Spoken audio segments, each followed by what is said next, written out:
আজকে আমরা কথা বলে নেব ইয়ামা লুপের কার্বন ক্লিনার নিয়ে।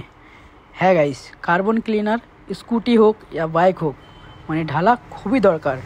কেন কি একটা ইঞ্জিন যদি লং টাইমের জন্য ইউজ করতে চাও তাহলে তোমাকে অবশ্যই কার্বন ক্লিনার ঢালতেই হবে, নাহলে পিস্টনে কার্বন জমে যাবে আর ভালভে কার্বন জমে যাবে, আর সেই কার্বনগুলো পিস্টন রিংকে ড্যামেজ করে দিবে, তখনই পিস্টনটা খারাপ হয়ে যাবে।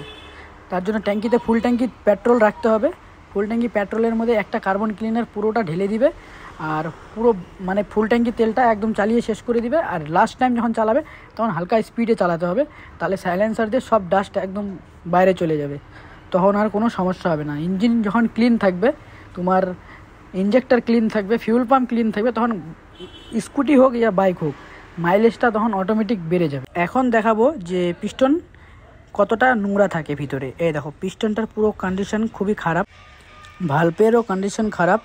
আর যখন কার্বন ক্লিনার কাজ করবে তখন এরকম ক্লিন করে দিবে, এরকম পিস্টন পুরো ক্লিন করে দিবে একদম। যত কালো ধরনের কার্বন ছিল সব বেরিয়ে গেছে একদম, সাইলেন্সার দিয়ে সব অটোমেটিক বেরিয়ে যাবে। তো কাজটা কীরকম লাগলো অবশ্যই কমেন্ট করে জানাবে।